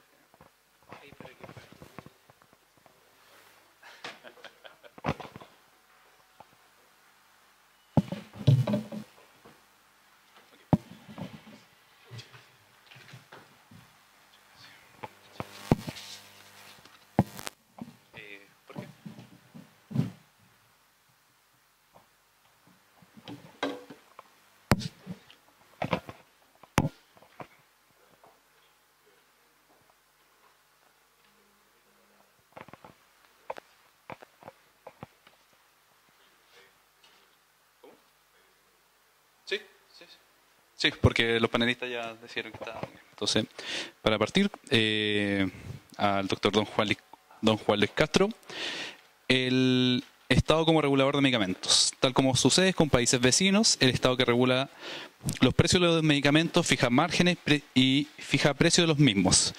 ¿Qué faltó en Chile para tener una política como estos países?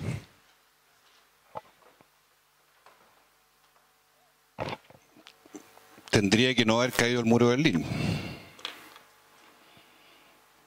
Porque, perdona que lo diga así, pero hoy día es prácticamente imposible o sería insostenible una fijación de precios.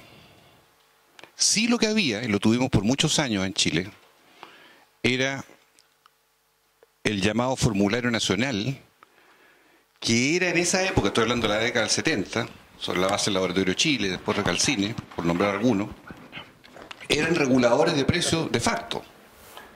Porque sin haber normas que fijara, sin embargo, la gente entendía que el remedio formulario nacional era más barato, sería equivalente, por decirlo de alguna manera, y era el regulador de precios. Como si dijéramos los valores de las consultas, si hay un regulador de precios, el valor FONASA. Es un cierto estándar, un piso, que permite evaluar lo que viene después. Pero yo veo muy difícil que nuestro país vaya a una regulación de precios.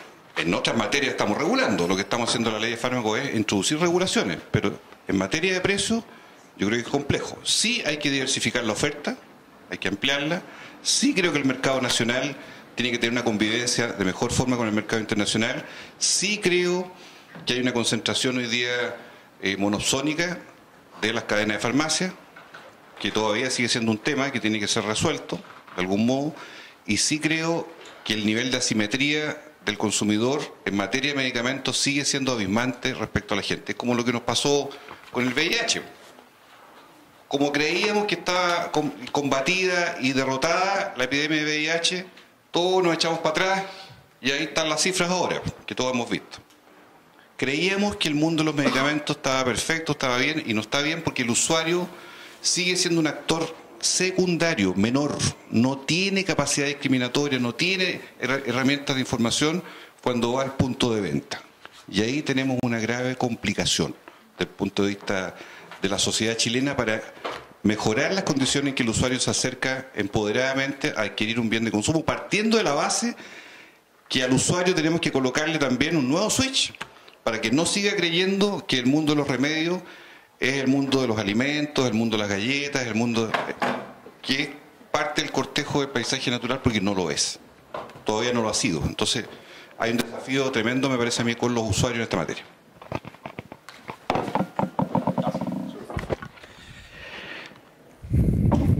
Esta es una pregunta abierta. ¿Es una alternativa para la contención de precios de medicamentos la fijación, o sea, la fijación de precios? Y lo segundo, ¿cuánto el Estado debería cubrir en presupuesto de salud para estar a nivel de la OCDE? Esto puede ser, ¿cuánto debería estar nosotros poner plata como Estado para estar aproximadamente a ese nivel? ¿Porcentaje, precio? Cualquier panelista puede contestar. Yo como un poco para complementar la respuesta anterior, que también trataba el tema de regulación de precios, yo no soy experta en distintas materias. De hecho, le quería preguntar a la Carla si en su revisión de evidencia se encontró con alguna que fuese más efectiva que otra, o si no, como desafío también para nosotros, para los también legisladores de buscarlo. Pero lo que sí me ha tocado revisar es que muchas veces cuando se regula el precio de un cierto medicamento o de un cierto tipo de prestación, ocurre como un efecto que le llaman efecto portafolio, que es que suben los precios de otros elementos, ya sea de otros medicamentos o de otros elementos que también que constituyen como esta canasta finalmente de prestaciones de salud. Ya sea porque, y aquí se van a enojar conmigo los doctores, pero porque para mantener también sus ingresos a veces se induce la demanda, que hay evidencia de eso. No estoy diciendo que lo hagan todos, simplemente que hay evidencia de que hay algo de inducción de la demanda y eso ocurre cuando se regulan los precios, indudablemente. Entonces, quizás se tiene que combinar con otras políticas. Me parece que solo regular precios termina explotando siempre por otro lado, en general el déficit como de precio. Y respecto a la cantidad que debiera invertir el Estado, depende de las políticas, pero lo que vimos, que mostró la Karen y lo mostré también yo, es que hoy día el gasto de bolsillo en Chile es de un 32% respecto al gasto total en salud en Chile, y versus los países de la OECD que están un 20%. Entonces estamos un 10% arriba, 12% arriba en relación al gasto total. Entonces uno podría medir el gasto total de Chile y pensar que si uno aumenta el Estado subsidia en un 10% el gasto de bolsillo, por ejemplo en medicamentos, eso podría ayudar. No tengo la cifra porque no sé la proporción, o sea, no sé el monto total de gasto, pero más o menos esa sería la equivalencia, tirado muy a grandes rasgos. En realidad, respecto de si la fijación de precios es una política factible, yo no sería tan como categórica al decir que no. El cuadro que les mostraba de las políticas que usa la OECD o los países de la OECD respecto de medicamentos, es claro en mostrar que en realidad muchos países sí tienen y usan la herramienta de fijación de precios, países desarrollados. Lo que pasa es que también hay una concepción que es distinta. En otros países se entiende las complejidades y las particularidades del mercado de medicamentos y por lo tanto también se entiende que la regulación es una herramienta súper útil en ese contexto. O sea, se entiende que no es un mercado en competencia perfecta y está lejos de serlo y por lo tanto el Estado sí tiene un rol ahí. Y no se discute, o sea, no es una cuestión que nadie va a venir a decirte, oye, pero si este mercado en realidad funciona como competencia perfecta, hay que dejarlo tal cual. Eso en general es una cosa que está bastante aceptada. Estoy hablando de Francia, estoy hablando de Alemania, estoy hablando de Suiza, de Holanda.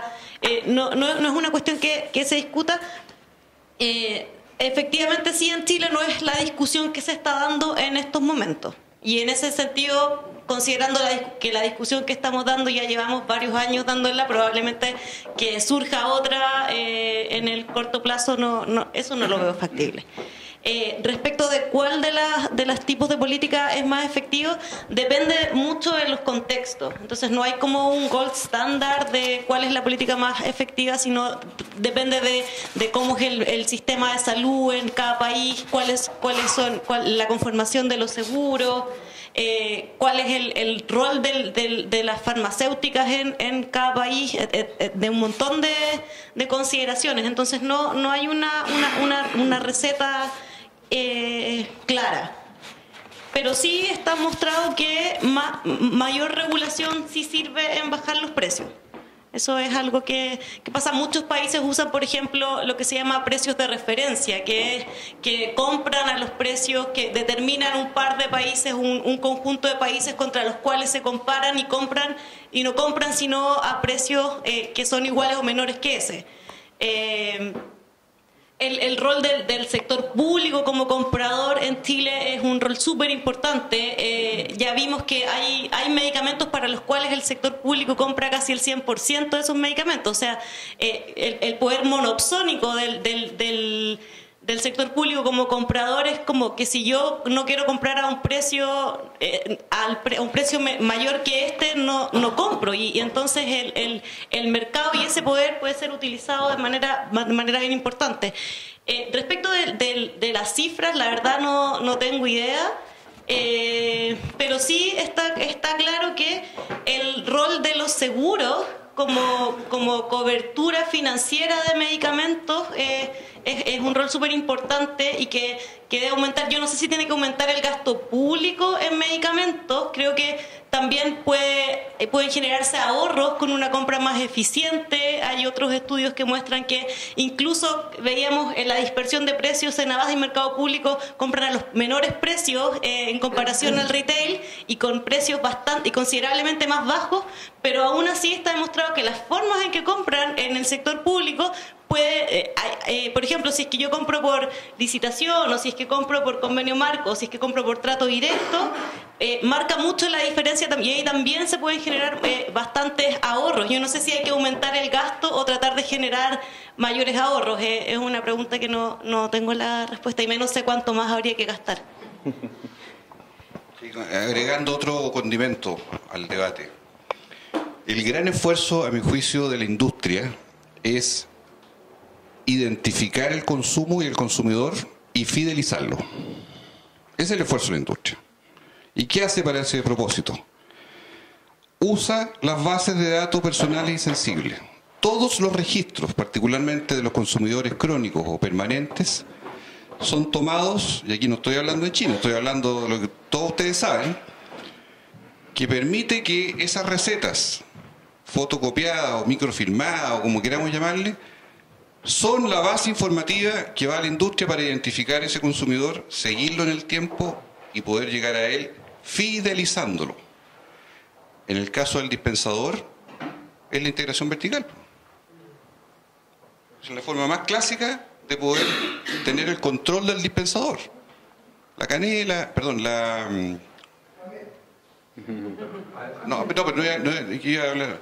maquila. La maquila. Que sigue siendo un tema todavía en el mundo farmacéutico. Y por lo tanto, cuando en Chile, si queremos hablar en serio, yo creo que esta ley debiera ir a colocarle fin precisamente a estas graves distorsiones. Porque si en este país decimos que deben ser independientes el que produce, del que vende al público y del que prescribe, son tres actores distintos, ¿por qué entonces todas las irregularidades que vemos, las imperfecciones en este mercado tienen que ver precisamente con la sustitución de roles de los unos por los otros? Derechamente. Si a mí me tocó estar en Japón hace algunos años atrás, y la realidad en Japón es otra legislación. En Japón el doctor es el proveedor.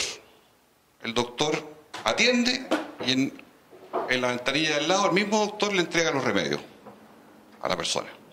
No sé en cuántos otros países existirá una forma similar, lo ignoro. Pero en nuestro país existe independencia de estos tres actores. La industria, el doctor que prescribe y el punto de venta. Y eso todos sabemos que no se respeta, que es parte de una quimera, pero no una realidad.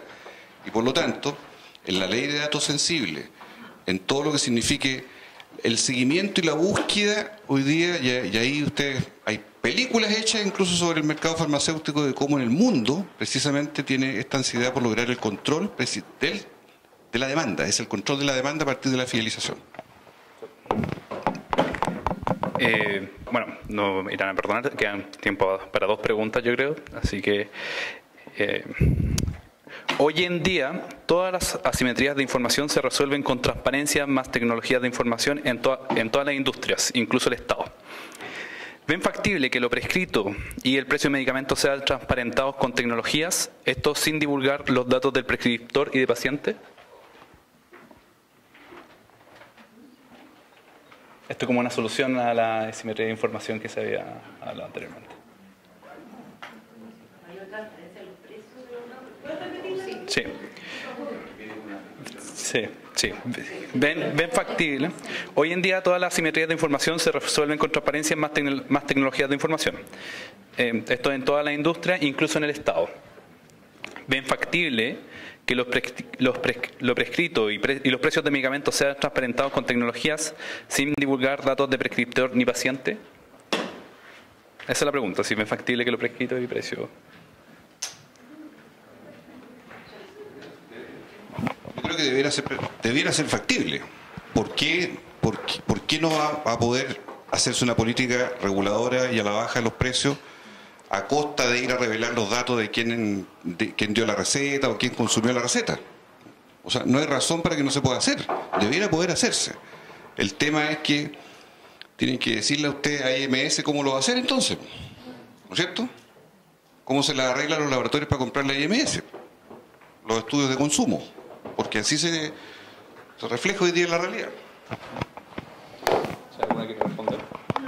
Yo solo quería, no tengo clara la respuesta hacia es qué aportaría hacer públicas las prescripciones, pero me parece que sí hacer públicos los precios en todos los niveles, de venta del laboratorio al distribuidor, del distribuidor, de venta a la cadena farmacéutica, eso me parece que es relevante, y sobre todo ponerlo a disposición del consumidor, que a mí también me ha pasado ir a la farmacia y no encontrar el precio en el medicamento mismo. O sea, la transparencia en general yo creo que ayuda a la toma de decisiones. Lo que sí creo que es relevante, y esto es algo que quizás todavía por el volumen de información las tecnologías podrían ayudar, es por ejemplo la fiscalización. Si bien la receta y el paciente quizás no debiera ser público para todos porque podría exponerlo, digamos, por el tema de protección de datos, sí para el fiscalizador. Por ejemplo, en el tema de cuando se encontraban, en el caso de las licencias médicas, se aleja un poco de este tema, pero donde se encontraba que había una concentración muy baja, muy pocos doctores, pero que tenían muchas licencias médicas, el poder identificar quiénes son es relevante. Quizás no para el consumidor, pero sí para el fiscalizador. En ese sentido, las tecnologías podrían ayudar, quizás a las COMPIN, etcétera, a poder identificar ese tipo de cosas. La ley Fármaco 1 puso normas restrictivas a los médicos en su relación con la industria, con los laboratorios. No tengo una percepción de cómo evaluar lo que ha pasado en estos años.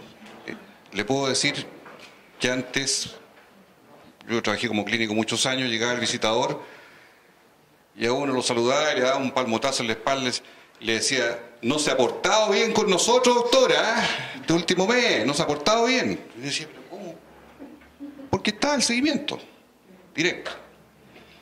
Y luego, como a veces había en las prácticas los famosos congresos, los cafés que se hacen en los hospitales, las galletas, las tortas, los viajes, todo eso es parte de una cooptación.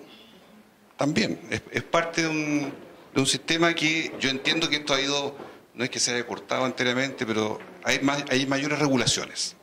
Pero sigue siendo un tema, porque en aquellos remedios de receta obligada, no digo receta retenida necesariamente, pero receta obligatoria, las hormonas, quimioterapia, remedios que son obligatorios, donde es la marca la hegemónica, ahí no hay bioequivalencia, no hay que son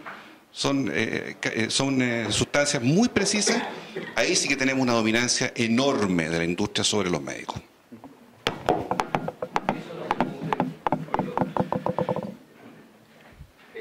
La interactuar de los médicos con los laboratorios que decir, el laboratorio en Chile, por ejemplo, es clarito, un programa llamado ProCuidado, que tiene múltiples medicamentos acá juntos. Dice, al diagnosticar y medicar a su paciente, entregue junto a la receta el sello de Chile Salud, el sticker, y le ponen un sticker a la receta. Entonces, se está haciendo la correlación industria médico, que tenga en cuenta esto reporta en las farmacias cuando el cliente va a comprar el medicamento que hacen en mente. Okay. Muchas gracias. Con esto sería la última pregunta y finalmente, a su juicio, ¿cuál sería la mejor política para contener el gasto bolsillo? ¿Será la educación el primer eslabón, pensando en la atención primaria como algo principal? Educación de la utilización del medicamento, por así decirlo. Son libres de decir si cuál consideran ustedes que sería la mejor política para hacer la contención del gasto bolsillo. Si quieren, un minuto para... No sé si... ¿Puedo robarte esto? Este es el punto de referencia. Yo no me atrevería a decir... Lo que pasa es que el gasto bolsillo no es solo medicamento, es el mayor porcentaje. Pero yo diría, nosotros identificamos en el estudio distintas posibilidades de contener el gasto. No recuerdo dónde está, pero entre otros, o sea, lo que yo también mencioné un poco en la presentación, uno puede contener el gasto futuro si es que previene. Uno puede contener el gasto de bolsillo si es que subsidia ciertos ítems, por ejemplo, en este caso el medicamento. Uno podría crear un seguro para medicamentos. Obviamente regular toda la industria de medicamentos, que ya se discutió largamente, no lo voy a repetir. Entonces yo no sé, y por eso también le preguntaba a la Carla si es que había una política pública mejor que el resto, Y tu respuesta también un poco indica lo que se evidencia no solo para salud, sino que para otras áreas, por ejemplo la educación, donde no hay como una forma única de resolver los problemas. Yo creo que es súper importante, como tú lo mencionaste también, identificar el contexto. Los países no somos todos iguales, quizás acá falta educación. Yo sí creo que falta educación y por eso yo también creo que es importante dar más transparencia a los precios, informar al propio usuario, pero no me atrevería tampoco a recetar una. Sí. Tampoco. No creo que haya una política que... La pregunta era disminuir el gasto de bolsillo, ¿no? Sí. A su juicio, ¿cuál sería la mejor política para contener el gasto de bolsillo? Sí, yo creo que una cuestión que es bien importante es que los seguros que cumplan un rol más relevante en cubrir medicamentos. Y no solo porque disminuyen el gasto de bolsillo, sino también porque cuando concentramos la compra generamos un impacto en los precios también, porque los seguros están obviamente interesados en comprar más barato. Cuando dispersamos la compra y cada uno va a comprar como una persona individual, entonces no tenemos ningún poder de mercado individualmente y entonces los precios también son más altos. Entonces creo que la cobertura por parte de los seguros es fundamental tanto para disminuir el gasto de bolsillo por un lado, pero también para afectar el mercado y la dinámica del mercado que se está dando. Y también creo que información es súper relevante, que la gente sepa lo que está comprando y que también esté seguro de que si es que tengo 3 medicamentos, que hay un ejemplo clásico del Cernac, que no sé si lo conocen, pero es el del Lipitor, que el Lipitor cuesta, estoy inventando los precios porque no me acuerdo, pero el Lipitor, que es el innovador, cuesta 50.000, luego está el Lipox, que cuesta 20.000, que se supone que es un bioequivalente genérico de marca, y luego está la atorvastatina, que es el genérico sin marca, que cuesta 2.000 o 1.000. Estoy inventando los precios, pero a ese nivel están las diferencias de un medicamento que se supone que es el mismo en sus 3 presentaciones. Entonces, claro, obviamente la información ahí es súper relevante, porque si yo estoy... Y también que a uno le aseguren que efectivamente es lo mismo. O sea, es una cuestión que tiene 2 caras, ¿no? Si a mí en verdad me aseguran que estas 3 alternativas son la misma y me muestran que esta es la dispersión de precios para un mismo producto, entonces yo informadamente voy a poder elegir comprar el que es más barato. Lo que pasa es que hay demasiadas asimetrías de información en el mercado y entonces la gente termina comprando el que cuesta 20.000 en el mejor de los casos, o el que cuesta 50.000 en muchas ocasiones, ¿no? Entonces creo que sí información, pero también creo que el rol de los seguros es relevante. Yo agregaría que sería conveniente intentar disminuir el gasto superfluo, porque hay un gasto fijo en medicamentos y un gasto superfluo. Si uno va a Europa, uno entra a una farmacia y la farmacia es rígida, es una farmacia austera, es una farmacia acotada, con poca publicidad, y donde vamos conversando con receta en mano para ver qué es lo que hacemos por usted. Si usted entra a una farmacia en Estados Unidos o en Chile, entra a un drugstore, donde va a comprar papas fritas, va a comprar bebidas, qué sé yo, búsquele todos los agregados, que son incentivos que van anexos al producto principal. Cuando alguien entra a una farmacia, caramba que se lleva más cosas cuando va recorriendo los pasillos y las góndolas. Tiene un efecto.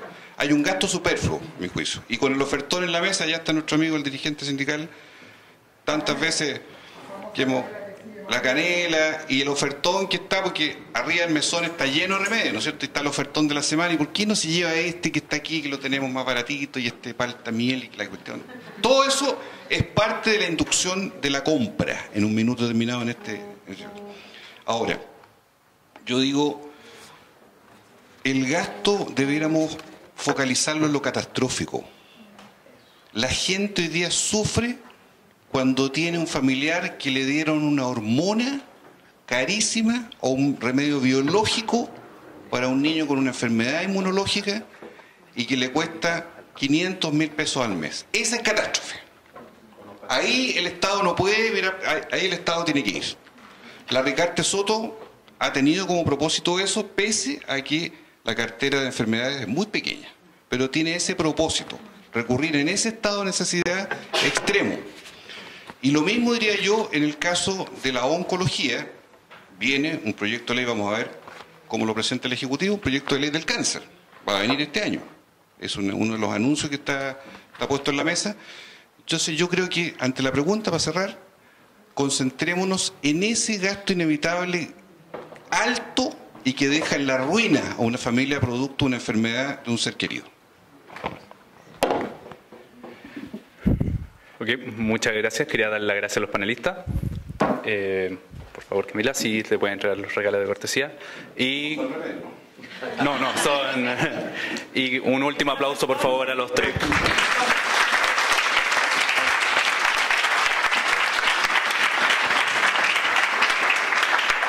Ahí mientras le entregan los regalos y antes de invitarlos, aquí vamos a tener una pequeño... pasar un coffee break para que cada uno de ustedes pase un momento y puedan compartir. Yo quería dejarle a los panelistas para sus estudios que vean algo fundamental que tal vez aquí nadie ha considerado. Yo cada vez que me he visto con los usuarios de pequeños recursos, ¿por qué gastan en bolsillo en productos? Resulta que me dicen que están cansados de ir 1, 2, 3, 4 veces cuando tenían que recibirlos gratis y no están. Y tienen que salir a comprarlo. Entonces, a lo mejor como Estado, como ver todos los problemas que tenemos que ver cómo solucionamos un problema que a lo mejor tenemos un gasto de bolsillo elevado por circunstancias que estamos perdiendo, se están fugando muchos medicamentos, hemos visto la cantidad de pérdidas millonarias que hay en el sistema público y que a lo mejor ese es un tema que también tenemos que tocar como parte importante para evitar el gasto de bolsillo. Yo les agradezco de nuevo a todos los panelistas, ha sido una excelente presentación. La hemos podido llevar junto en online por la página del colegio a todo Chile, va a quedar como link también para que la puedan seguir viendo y le agradezco a todos ustedes la asistencia de acompañarnos hoy día en el colegio en una de las primeras de muchas charlas que esperamos tener. Muchas gracias.